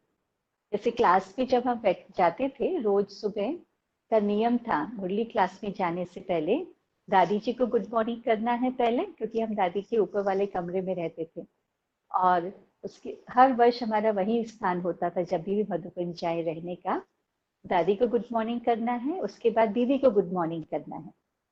तो दीदी के कमरे में भी जाएंगे तो दीदी मिलती थी, गुड मॉर्निंग करती थी, कभी दादी या कभी दीदी बादाम खिलाते थे। और उसके बाद क्लास में जब जाएंगे, हमको उनसे पहले पहुंचना है। और क्लास में हमारा बैठने का स्थान निश्चित था। दीदी साइड में सोफा पर बैठती थी, तो हमको उनके पास बैठना होता था, वहां नीचे गद्दे पर बैठना होता था। बस वहीं बैठना है, अगर हम वहां नहीं है मतलब दीदी की नजरों में हम एब्सेंट हैं। मुझे याद है एक बार बच्चों का कैंप चल रहा था, चिल्ड्रन कैंप, तो हम भी उसी कैंप में थे, पार्टिसिपेट कर रहे थे। तो बच्चों को तो जैसे क्लास में आते हैं तो सबको लाइन से अंदर बिठा दिया जाता है। तो हम जब क्लास में पहुंचे, एक टीचर ने हमें भी हाथ पकड़ के बीच में बिठा दिया। हमने कहा कि हमको वहां बैठना है, तो सोचा बच्चा है, बोलता है, हमको कहा नहीं आप यहीं बैठेंगे, और बीच में बिठा दिया। ठीक है, लेकिन जब दीदी आए और देखा कि हम नहीं है वहां आसपास में, मुरली भी शुरू हो गई है, तो उन्होंने ढूंढा मैं कहाँ बैठी हूँ। और फिर एक बहन को बोला कि वो देखो वहां बैठी है, उसको बुला के लाओ। और बीच में से, क्लास के बीच में ही वहां से मुझे उठा के बुलाया और अपने पास बिठाया। और पास में बिठाकर भी दीदी ऐसे नहीं कि केवल बिठा के रखती थी, जैसे मुरली चलती थी ना, बीच में कोई क्वेश्चन पूछ लेती थी हमसे, मुरली का ही क्वेश्चन। और उनका कंसंट्रेशन इतना होता था, वो सारा ध्यान रखते हुए भी फुल फोकस उनका होता था मुरली पर। दादी मुरली सुनाती थी, प्रकाशमणि दादी जी, तो दादी भी देखती ना, जब दीदी कुछ बात कर रही हैं, इधर उधर देख रही हैं, तो दादी उनसे प्रश्न पूछ लेती थी। बड़ा सुंदर चिट चैट चलता था। और दादी जितना प्रश्न पूछेगी, दीदी उसका एक्यूरेट आंसर देती थी। मतलब भले दीदी इधर देख रही हैं, लेकिन उनका ध्यान बाबा के महावाक्यों में होता था, उन्हीं मुरलीज में होता था। तो कितनी एकाग्रता होगी उनकी, कितना डिसिप्लिन होगा। और एक बार मॉर्निंग क्लास में, मतलब यूनिफॉर्म में रहना है, वाइट यूनिफॉर्म में ही जाना है, तो एक बार हम रंगीन पहनकर चले गए। तो दीदी ने पूछा मुरली के बाद, क्या हुआ, वाइट ड्रेस कम है क्या? हमने कहा नहीं दीदी, बहुत है, लेकिन कल हम सुखा नहीं पाए, सुखाया नहीं, इसलिए आज पहना नहीं। तो दीदी ने कहा अच्छा, फिर लगता है कम है। हमने कहा नहीं दीदी, बहुत है, बहुत सारा है, लेकिन कल हमने मिस्टेक किया, भूल गए थे। तो भी दीदी ने कहा अच्छा ऐसा है, आप जाओ टेलरिंग डिपार्टमेंट में जाओ, इतना हमको बोला। हम चले गए और वहां जाकर के फिर हमें कहा आप 2 घंटे के बाद आना। मेजरमेंट ले लिया और 2 घंटे में दीदी ने 4 वाइट ड्रेस बनवा के दी। कमाल है ऐसी दीदी की। उनको लगा कमी किसी को नहीं होनी चाहिए। हमने कहा, बहुत बार कहा हमारे पास बहुत है, उनको पूरा हिसाब बताया, मेरे पास 7 ड्रेसेस है, मैं रोज पहनती हूँ, एक साथ धुलाई होती है, कल हम भूल गए थे। तो कहा नहीं, तुम्हें कम पड़ा ना, तो कम नहीं पढ़ना चाहिए। और दूसरा वो डिसिप्लिन सिखा दिया कि क्लास का नियम नहीं टूटना चाहिए, ऐसी मिस्टेक नहीं होनी चाहिए कि हम क्लास में यूनिफॉर्म में ना हो। वैसे दीदी पालना भी दे देती थी और नियम भी सिखा देती थी, और साथ साथ ये संस्कार भर देती थी। और दीदी हमेशा ध्यान रखती थी, हर एक का ध्यान रखती थी। जितनी भी कुमारियां हैं तो कुमारियों का, परिवारों का, हर तरह से ध्यान रखती थी। एक बार बहुत पहले जब हम बुरहानपुर में रहते थे तो दीदी वहाँ आई हुई थी सेंटर पर, कोई मेला था, मेले की ओपनिंग में आई थी। तो दीदी को शाम के समय हमारे घर में विजिट करना था, भोजन करने आना था डिनर के लिए। लेकिन मेले की ओपनिंग है, उसके बाद फंक्शंस चले, काफी काफी प्रोग्राम्स चले, भाई बहनों से मिलना हुआ, और नेक्स्ट डे 5 बजे दीदी को निकलना था, जाना था। पर इस सारे प्रोग्राम में होते होते 1 बज गया रात का। तो इतनी देरी हो गई बिजी रहने के कारण से 1 बजा। तो सभी ने कहा दीदी कल सुबह जब आप 5 बजे निकलेंगे उस समय घर जाके फिर चले जाना। दीदी ने कहा उस समय तो टाइम मेरा नहीं है, ये अभी का टाइम मेरा पर्सनल टाइम है। रात को 2 बजे दीदी घर में आई, कहा नहीं मैंने टाइम दिया है, मुझे आना है, तो अभी जाऊंगी। कमाल है, ऐसे योगी, इतनी बड़ी महान हस्ती, और अपने व्यक्तिगत आराम का जो समय है वो भी छोड़ के कि नहीं इन्होंने तैयारी की है, इनका दिल है, प्रोग्राम बना है, तो ऐसा नहीं कि उस प्रोग्राम को कैंसिल कर दें कि नहीं मुझे टाइम नहीं है, मैं नहीं आ सकती हूँ, या 5 मिनट में काम पूरा कर दे। रात को भी दीदी आई, विजिट किया, और पूरा निश्चिंत होकर के बैठी। उस समय भी ऐसे जल्दी नहीं थी, जैसे नॉर्मल दोपहर को दीदी बैठती हैं, और वही जो उनको जो सारा करना है, मिलना है, वो सब कार्य किया।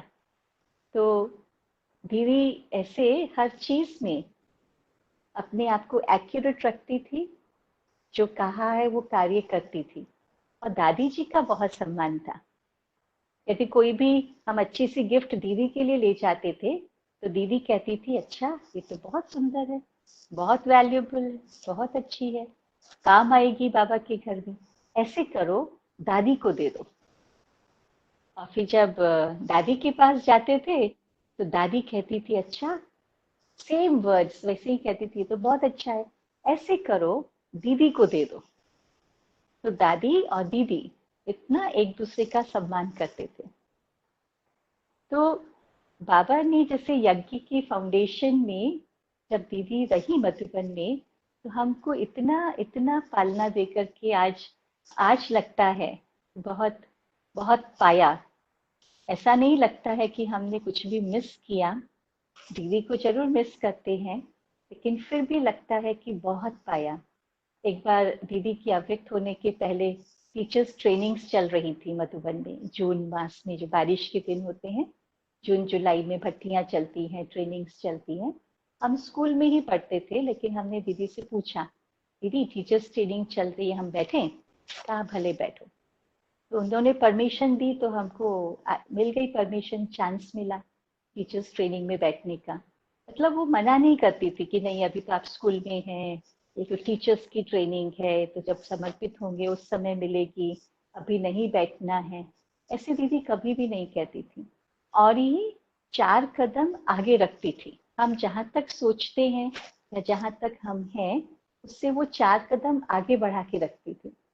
तो जैसे विजनरीज होते हैं ना, ऐसे उनके पास क्लियर विजन होता था कि इस आत्मा को मुझे कहाँ ले जाना है, इस आत्मा को कहाँ तक पहुंचाना है, इस आत्मा का कौन सा रास्ता है, वो दीदी हमेशा जैसे देख करके रखती थी।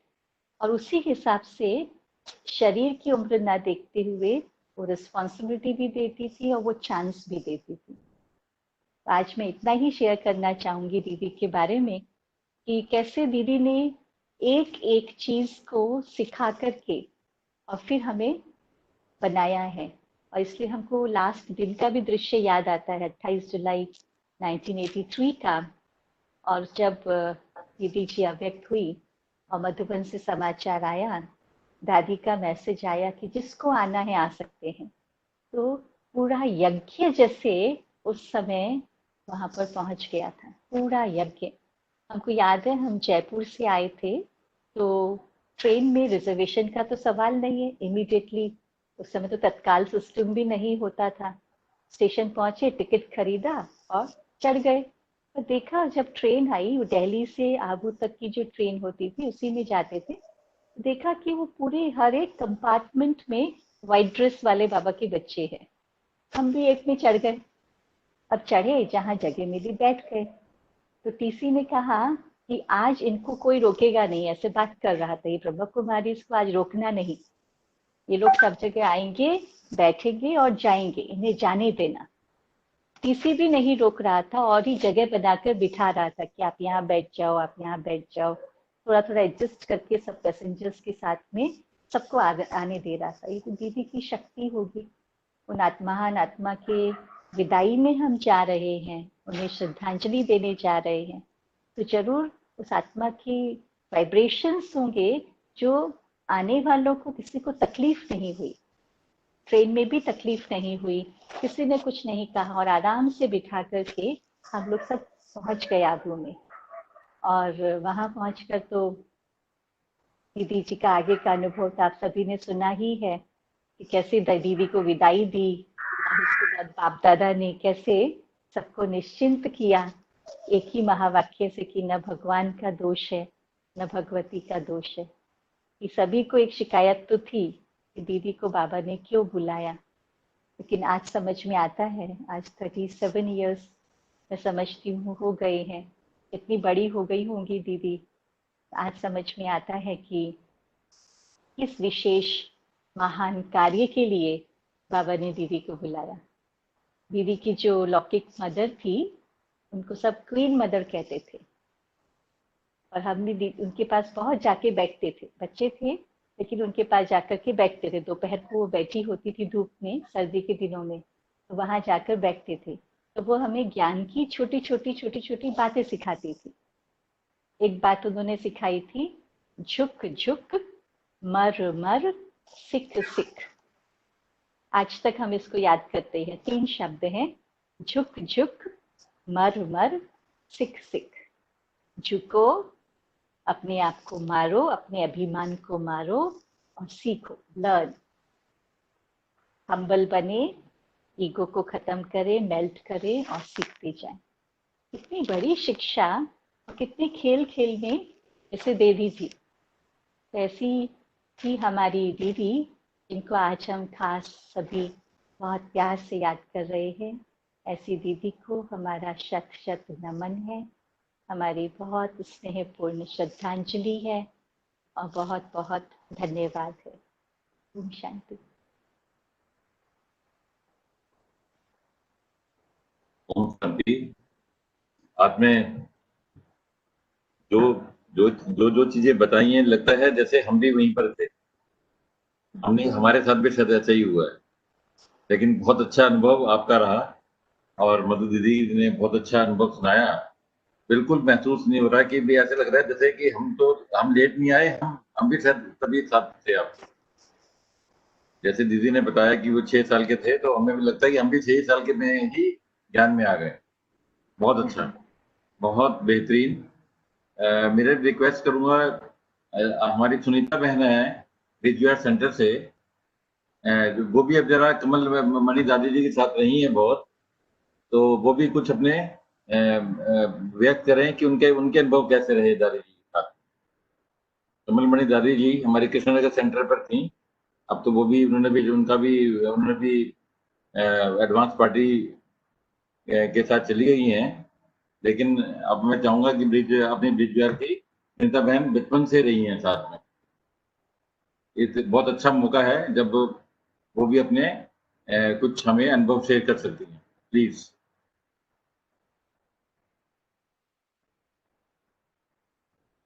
सुनीता बहन।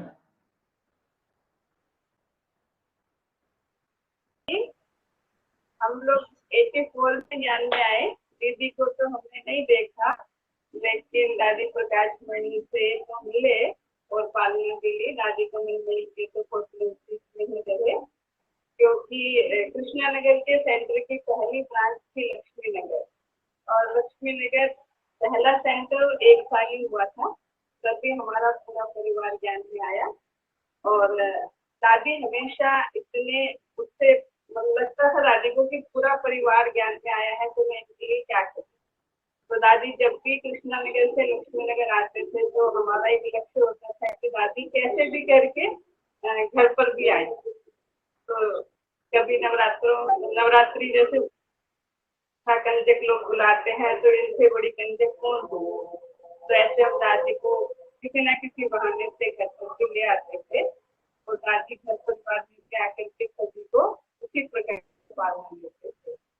और दादी की खासियत ये देखी कि कभी कोई भी ऐसी बात हो जाती थी, क्योंकि जैसे हम 84 में ज्ञान में चले, भले छोटे थे 85 में रहने के लिए भेज दिया और कुछ ऐसी बात हुई तो जैसे घबराहट होती है, छोटे थे, ना समझते थे, ज्ञान की इतनी तो कोई परिपक्वता भी नहीं थी, लेकिन दादी ने हमेशा ये सिखाया कि नहीं, आप शेरनी शक्ति हो, आपको डरना नहीं है, ये सब बातें आएंगी हो जाएंगी।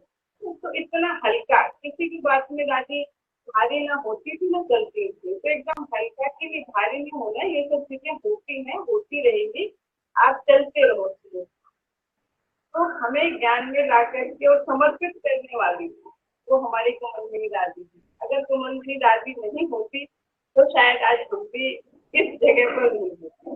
तो इसका सारा श्रेय दादी को जाता है और दादी के साथ रहे तो दादी अपना सारा अनुभव भी सुनाती थी कि कैसे हमने बाबा से पालना ली, बाबा कैसे दादी वगैरह 6 बहनें थी और बाबा ने उनका नाम रखा था 6 लकी स्टार। तो पहले तो अब 5 बहनें चली गई थी, एक हमारी उम्र में दादी की होती थी, 2 वर्ष हो जाएंगे उनको अब व्यक्त हुए, लेकिन इतनी उनकी पालना, इतने निर्माण की, इतनी सरल, इजी नेचर, बाबा ने उनको वरदान भी दिया था कि आपको सब कुछ सहज मिलेगा और सहज। और उन्होंने अपनी जो जितने भी हमारे कृष्णनगर के कनेक्टेड सेंटर थी वो सारी बहनें भी उनको सहज, सारे सेंटर्स के सहज और दादी की लाइफ भी है। और अभी भी जितनी भी बहनें वो सब एक सरल स्वभाव की, कुछ भी ऐसा नहीं। तो वो जैसे बाबा कहते हैं जैसी आत्मा होती है जैसी पालना देते वो आगे वैसी ही पालना देती है। तो कई बार तो हम दादी के साथ हंसते भी थे कि हमारी दादी की हाइट थी और हम मैक्सिमम बहनें भी उसकी हाइट की थी, तो हम कहते थे हाइट में भी दादी हम एक समान हैं। तो इतना जैसे सखी रूप, कभी भी वो रूप नहीं रखा कि मैं बहुत बड़ी हूँ और आप लोग को छोड़ते नहीं, सखी रूप से रखती। एक बार ऐसे ही कोई बात हुई तो उसने तो हमारी शाला भी थी और क्या नाम की प्रेस, तो सारी प्रेस ही थी वहाँ पर, बाद में सब शांति बनने गए। तो कोई ऐसी बात नहीं, तो भाई साहब भाई जी थे तो उन्होंने बोला बहनों को, बोला ऐसी बहनें ये ना करे, ऐसा ना करे, ऐसा ना करे। तो दादी बड़े प्यार से बोलती उसकी नहीं नहीं नहीं, देखो अगर उनकी साथी उसकी ससुराल में जाती तो वो उनको घुमाते फिराते ये कराते, तो अगर हमारी बहनों की भी गलती तो पूरी करो। तो हम ना हंसते थे आपस में मिल करके बात में ना, भाई सबसे हम कहते देखो दादी भी हमारी जरूरत है ना। एक बार यहाँ पर प्रोग्राम हुआ था तालकटोरा स्टेडियम में, तो सुषमा स्वराज जयंती, तो उन्होंने ब्रह्मा कुमारी के लिए बोला था कि ये मैं भी जैसे स्त्री हूँ तो ये मेरी जाति है। तो हमने तब मजाक बनाया कि ये दादी हमारी जाति है ना, कि हमारा फेवर कर रही है। तो ऐसे करके दादी ने जैसे पालना दी कि किसी को भी टाइट नहीं करना, किसी को भी भारी नहीं करना, एकदम हल्का करके रखना। कोई भी बात है, जैसे मैं तो शुरू में चली तो सब मैंने बोलती थी कि आप समर्पित हो जाओ, व्हाइट कपड़ों साड़ी पहने। व्हाइट कपड़े पहनने में कोई उद्देश्य नहीं थी, लेकिन छोटे से तो साड़ी पहनने में भी वो लगता था। तो दादी से मैंने एक बार कहा, दादी मेरे को अगर कोई कहेगा कि आप समर्पित हो जाओ तो शायद मैं भारी हो जाऊंगी और मैं आज ही घर वापस चले जाऊंगी, और अगर मुझे कोई कुछ नहीं कहेगा तो हो सकता है मैं आजीवन सेंटर पर रह जाऊँ, क्योंकि मैं भारी नहीं हूँ।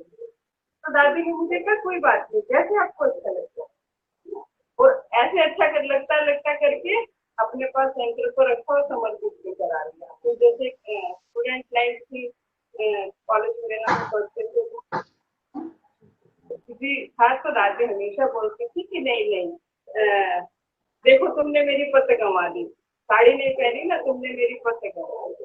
तो ऐसे करके दादी ने हम लोगों को सहज रूप से ज्ञान में भी ऐसा परिपक्व बनाया, सेवा में समर्पित भी किया।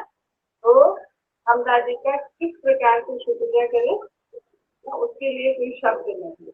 हमारी दादी के लिए ये श्रद्धांजलि है कि उन्होंने हमें बनाया अपने जैसा, जैसे यज्ञ की सेवा में लगाया। कोटि कोटि धन्यवाद। शांति। ओम शांति। सुनीता बहन जी, आपने तो वैसे तो हमने कमलमणि दादी को देखा है और उनसे पालना भी ली है, और आपके साथ जब भी गए हैं वहां पर तो उनका बहुत अच्छा स्वभाव देखा हमने। ऐसा ऐसा रहना तो कभी नहीं हुआ जैसे आपने अपने दिन गुजारे हैं उनके साथ में। लेकिन अ, आपकी बात सुनते हैं तो हमें लगता है कि हमने शायद वो हमारे हमारे भाग्य में नहीं था। चलिए, बहुत अच्छी बात है, बहुत अच्छा लगा। अब मैं रिक्वेस्ट करूंगा अपनी रमा बहन जी से, क्योंकि वो अभी गीता दीदी के साथ में हैं और अब शिवपुर सेंटर पे ही उनको काफी वक्त हो गया है, तो कुछ अनुभव वो भी सुनाएं, क्योंकि उनके अनुभव भी मुझे लगता है कि हमारे लिए बहुत प्रेरणा के स्रोत बनेंगे।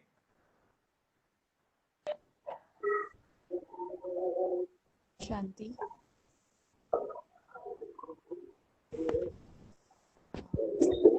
गीता दीदी ओम हमारे शांति, ओम शांति। साउथ दिल्ली के सीनियर दीदी हैं। अपना कैमरा ऑन करिए। यहाँ पर नेटवर्क वीक है तो इसीलिए कैमरा ऑफ।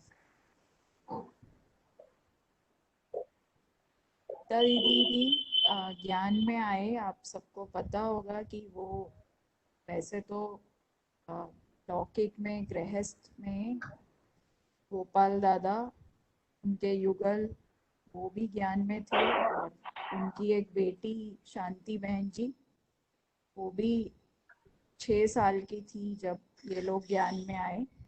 और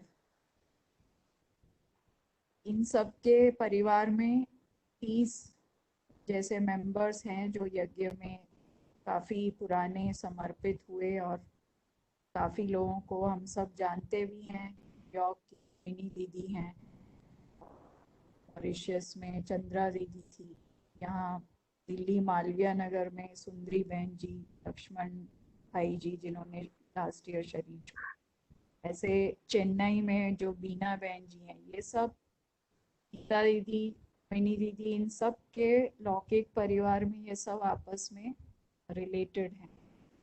तो दीदी को ज्ञान मिला 1959 में, और तब से दीदी, इनकी जो फैमिली थी तो उन्होंने अपने एक छोटा क्वार्टर था उसी में सभी लोग ने ये क्लास शुरू की, और वहाँ से पूरे साउथ दिल्ली में अलग अलग सेंटर्स खोले। और दीदी की ये विशेषता है कि वो सुनाती हैं जब साकार बाबा से पहली बार मिलने गए, क्योंकि वो गृहस्थ जीवन में थे और जैसे पहले जॉइंट फैमिली में रहते थे, इतना वहाँ फ्रीडम नहीं होता था, और ये जो इन लॉज थे वो शायद ज्ञान को नहीं एक्सेप्ट कर रहे थे। दीदी बताती हैं कि कैसे पर्दे में रहते थे, कुछ बोलना वो आता ही नहीं था, चुप रहते थे, और जो गृहस्थी में एक हाउसवाइफ का काम होता है वैसे पर्सनालिटी थी। लेकिन जब बाबा से मिली तो बाबा ने उनसे पूछा कि तुम्हारा नाम क्या है। उसने बताया मेरा नाम माया है। बाबा ने कहा माया तो कच्चा खा जाती है, तुम तो सच्ची गीता हो। तब से उनको वरदान मिल गया, और वो बताती हैं कि जब वो मधुबन से आए, वो अपने ही घर में, मतलब अपने इन लॉज के सामने वो मुरली सुनाने लगी। तब बाबा ने उनको जैसे एक शक्ति दे दी, जो पहले का एक डर था और जैसे एक हिचक होती थी। दीदी बताती हैं कि तब से उनको ज्ञान सुनाने का जैसे बाबा ने एक वरदान दी। और साकार मुरली में भी बाबा ने इनका नाम कई बार लिया है। बाबा कहते हैं ये सच्ची गीता है। हमने इनको जब से देखा है, बहुत सिंपल, अंदर बाहर से बिल्कुल जैसे जानकी दादी कहती हैं सच्चाई, सफाई, सादगी, तीनों गुण दादी में हमने पूरी तरह देखे। और हाँ जी का जो पाठ है, जैसे बड़े कहते हैं, जबकि इनसे आयु में कई दीदियां छोटी भी होंगी, लेकिन वो भी जो सेवा देंगी दीदी तुरंत उसके लिए हाँ जी कह के अपना उसमें टाइम देती। हमने ये देखा कि और सेवा में निमित्त थे सीरी 4 में। गीता दी जब से ओवरसी बना तो दादियों ने उनको वहाँ भी निमित्त रखा सेवा के लिए। तो वो ऐसा नहीं कि ये मेरा सेंटर है, मुझे यहाँ ज़्यादा समय देना है। जैसे वहाँ से आशा दीदी उनको जब बुलाते थे, जो को कहते थे कि यहाँ जाओ, मीटिंग है, यहाँ क्लास कराने जाओ, इधर आओ, तो वो तुरंत हाँ जी करके अपना बैग उठा के ओआरसी चल पड़ती थी। और आज उनकी एज 90 है तो भी हम देखते हैं कि वो रोज यहाँ क्लास कराते हैं। में जो एक दिनचर्या का नियम है, जैसे वर्ल्ड में हम कहीं भी चले जाएं हमें पता है कि गीता दीदी इस टाइम क्या कर रहे होंगे, क्योंकि उनका इतना एक्यूरेट दिनचर्या है। चाहे तन बीमार है लेकिन अमृत वेले से रात तक उनकी हर चीज, खाने का टाइम, मुरली पढ़ने का टाइम और हर चीज उनकी दिनचर्या एक फिक्स है। तो एक उसका भी बल है उनके जीवन। और जैसे दादी दीदियां हैं, उन्होंने पुरानी दुनिया का कुछ भी कभी ना देखा ना सुना, ऐसा कोई इंफॉर्मेशन उनके अंदर कभी गया ही नहीं, इसलिए कहते हैं ना क्लीन स्लेट है। इसलिए वो संदेशी भी हैं और बहुत ही, जैसे कहते हैं कि सरल चित, कोई सामने जाके अपना कुछ भी शेयर कर सकती, हल्की रहती हैं तो सब उनके साथ हल्के रहते हैं। तो हम सबको उनसे बहुत कुछ सीखने को मिलता है।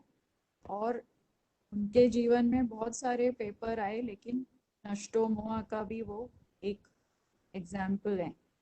जब शांति दीदी बहुत छोटे थे, पढ़ती थी वो स्कूल में, तो ब्रह्मा बाबा ने उनको अ, ये तब एक बाबा ने उनको सेवा के लिए ये कहा कि जम्मू और उस तरफ जाकर सेवा करो। ब्रह्मा बाबा थे या व्यक्त हुए उसके बाद दादियों ने कहा, तो वो तुरंत ये नहीं सोचा कि शांति बहन छोटी है या उनको कौन देखेगा, वो वहाँ चली गई सेवा में। बहुत सारे सेंटर्स वहाँ खोले दिए, बहुत वर्ष वहाँ रहे, कश्मीर में भी रहे। जब तक वहाँ की स्थिति ठीक थी तो वहाँ भी सेंटर चलाती थी। लेकिन फिर जब वहाँ शुरू हो गया, से वहाँ की अभी की हालत हम जानते हैं, तो 80s तक वहाँ थे। जब वहाँ पे सिचुएशन खराब हुई तब फिर उनको छोड़कर आना पड़ा। हमने ये देखा है कि जो बाबा मुरली में कहते हैं वो धारणाएं, इनके जीवन में एक नेचुरल नेचर है। और वो रॉयल्टी, इसको बाबा कहते हैं ना, रॉयल आत्माएं कैसे हो, तो वो इन छोटी छोटी बातों से हमें सीखने को मिलता है। उनके अंदर जो धैर्यता है, कभी भी जैसे छोटे भाई बहन जोश में आ जाते हैं, अधीर हो जाते हैं, इन गीता जी को हमने देखा है कोई कुछ भी कह रहा है उनके आगे अपना सब कुछ, जैसे थोड़ा कई बार कई छोटी बहनें हैं भाई हैं डिस्टर्ब हो जाते हैं तो जोर से बोलते हैं या अपनी भावनाएं व्यक्त करते हैं। तो दीदी का जो प्रेजेंस होता है वो इतना शीतल और इतना धैर्यवत, जरा भी हमने उनको कभी भी ऊंची आवाज में आते हुए या ऐसा वो कर ही नहीं सकते। मतलब उनकी जो अंदर जो क्या कहेंगे एक साइलेंस की पावर है वो इतनी है कि सामने वाला फिर अपने आप ही शांत हो जाता है। तो ये जो पुराने हमारे यज्ञ के ये जो रतन हैं, इनका जीवन ही एक मुरली है। जैसे मुरली हम रोज पढ़ते हैं लेकिन इन सबको देखते हैं तो हमें अपने को एक मिरर की तरह हम इनमें स्वयं को देख पाते हैं कि हमें कितना आगे बढ़ना है, हमें कितने गुण इसे धारण करने। और चैलेंज जैसे मैंने बताया, शांति दी भी उन्होंने अक्टूबर में 2013 में शरीर छोड़ा, बहुत समय बीमार रहे, लेकिन मैंने बताया गीता दीदी हर समय कभी भी उनमें ये लौकिकता की ये मेरी लौकिक बेटी है ऐसा कभी नहीं हमने फील किया। वो तो जहाँ बड़े उन्हें सेवा में भेजते थे वो चले जाते थे, वो ये नहीं देखते थे कि पीछे ऐसा वो एक जरूरत ऐसे लौकिक कोई भावनाएं उनमें कभी देखी नहीं। और वो पेपर भी देखा जब दीदी ने शरीर छोड़ा तो कैसे अचल अडोल उस दिन खुद मुरली सुनाई और कैसे सब भाई बहनों को संभाला उन्होंने, कैसे उन्हें भी ये बात कही कि हमें कैसे नष्टों में। ये सब जीवन में हम जब सामने देखते हैं एग्जाम्पल तो हमें बहुत कुछ सीखने को मिलता है। भी समझते हैं कि बाबा ने हमारे सामने ऐसे रोल मॉडल जो रखे हैं तो ये भी एक भाग्य है कि हमें उसे एक रूहानियत की जो फीलिंग है, एक बाबा कहते हैं ना मॉडल होता है, एक सैंपल होता है, तो वो हमारे सामने है। और हम बहुत बाबा को भी थैंक्स देते हैं कि ऐसे बड़ों की पालना मिल रही है और सब की ब्लेसिंग से इंस्पिरेशंस लेकर आगे बढ़ रहे हैं। संजीव भाई जी का भी बहुत बहुत थैंक्स, मधु दीदी का भी बहुत बहुत थैंक्स, आज तो पद्मा दीदी का भी बहुत थैंक्स। बहुत ही जैसे बोलते हैं ना एक भावना युक्त और बहुत दिल को छूने वाले अनुभव थे। और हम उसी जैसे एक वीडियो चलता है हम भी उस सीन में शामिल थे जैसे वो शेयर कर रहे थे कि ऐसे दादी दीदियों के साथ उन्होंने अनुभव। फिर से आप सभी का दिल से बहुत बहुत धन्यवाद। मैं यहाँ पर एक आपका बहुत बहुत धन्यवाद करना चाहूँगा रमोगा जी, लेकिन मैं ये भी चाहूंगा कि यशवंत भाई हमारे साथ में हैं, क्योंकि मधुबन में रहते इनको एक लंबा समय हो गया, तो ये भी आप शेयर करें तो बहुत अच्छा हो। ओम शांति जी। अब टाइम भी काफी हो गया है, मुझे लगता है काफी पार्टिसिपेंट भी अपने अटेंडीज भी शायद चले गए हैं, लेकिन मधु दीदी के साथ साथ मैं अनुभव कर रहा था मधुबन में रहने का, क्योंकि हम भी 88 से थे। तो मधु दीदी का जो परिवार था, उनका जो मकान था माउंट आबू में, एक महल जैसा था। तो हम लोग कभी दादी जी के साथ चांस मिलता था हम लोगों को जाने के लिए। तो ऐसे एक अनुभव फिर तुलसी बाई के साथ भी सेवा हम करते थे हेडफोन में। तो ये परिवार में पद्मा बहन मधु दीदी भी बीच बीच में आते थे, तो एक पूरी मेमोरी रिकॉल हो गई, इसीलिए मधु दीदी की मेमोरी हमारे और हमारे गुप्त एक रात रखा सब हमारे आईटी गोल्ड मेंबर्स के लिए एक बहुत अच्छा चांस अपॉर्चुनिटी मिली अनुभव सुनने का। और अस्मिता दीदी की आवाज से बाबा का गाना भी सुनने को मिला, ये भी बहुत अच्छा रहा। तो हमारे अभी मेंबर आईटी विंग के जो राजयोगा एजुकेशन रिसर्च फाउंडेशन के मेंबर्स में हम शायद गुप्ता जी तीसरा या चौथा नंबर होगा हमारा। अभी तो मेरे को आइडिया नहीं, 751 मेंबर आज तक, 751। तो इसमें लगभग 90% से ज्यादा गुप्ता जी ने मेंबर बनाए हैं। तो मुझे लगता है कि हम लोग विंग्स में टॉप पे चले जाएंगे कुछ समय में। तो ऐसे क्लासेस हम लोग करते रहेंगे आईटी मेंबर्स के लिए, तो बहुत अच्छा रहेगा। और मधु दीदी ने इतना अपना अमूल्य समय निकाला, और रमा दीदी ने भी बहुत अच्छा अनुभव सुनाया इसमें। और मुझे तो बहुत अच्छा लगा जो अपने ब्रुज विहार सेंटर की दीदी से कि कमलमणि दादी के साथ उनका अनुभव कि कैसे रहा, उनको कैसे सुनीता बहन सुनीता बहन का भी अनुभव बहुत अच्छा रहा। हम भी कमलमणि दादी के सेंटर पे कृष्णनगर जाते रहते थे बीच बीच में, जगरूप भाई और आतम भाई इनको मिलने। तो हम भी काफी बार गए हैं, तो अच्छा अनुभव रहा वहाँ पे भी। तो सभी का बहुत बहुत धन्यवाद। और हमारी निर्मला दीदी भी हैं माउंट आबू में, और उनकी भी हेल्थ अच्छी है, उनको भी थैंक्स। आईटी विंग को अच्छा और चेयरमैनशिप में अपना चेयरपर्सन के हिसाब से चला रहे हैं और सब अच्छी तरह से सेवाएं भी बढ़ रही है। और नॉर्थ में तो हमारे गुप्ता जी ने काफी वेबिनार्स की एक वो सीरीज धूम मचा दिया है, तो इसमें भी काफी अच्छी सेवाएं हो रही है। और हमारे अभी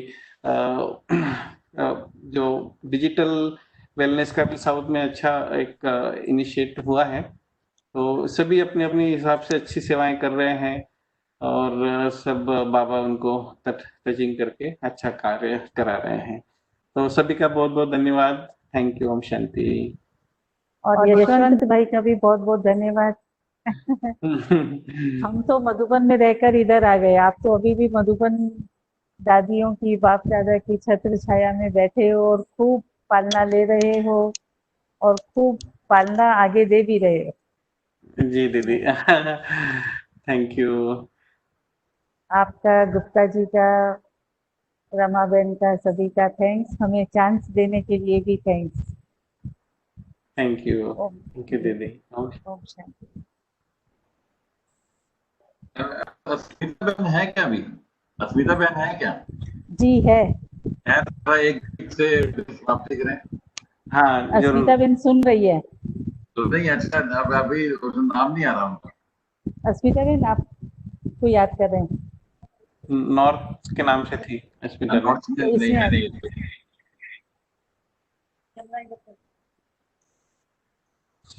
शायद दीदी के पास बैठी है। अच्छा ओके। मतलब ये था तो ना। दीदी के पास है। ओम हाँ। शांति।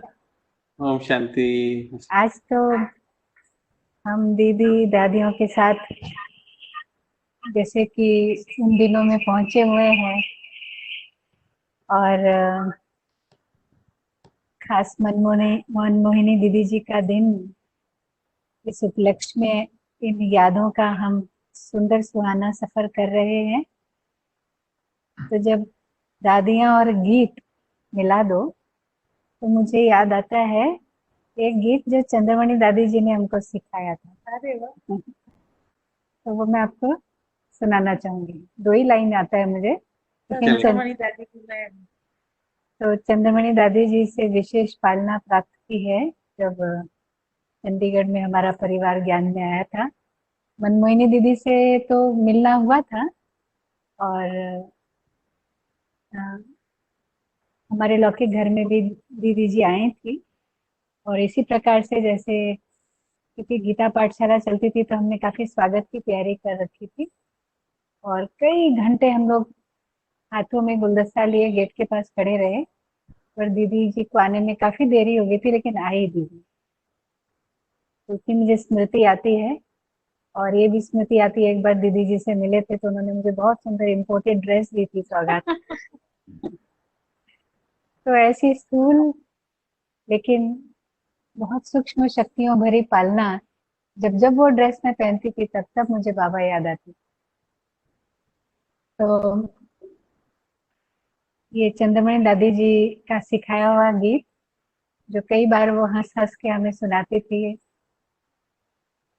मोहे ज्ञान के झूले झूलाए कोई, मोहे ज्ञान के झूले झूलाए कोई, मेरा समती प्रेम पियासी, मेरा समती प्रेम पियासी, मोहे ज्ञान के झूले झूलाए कोई, मोहे ज्ञान के झूले झूलाए कोई। ओम शांति।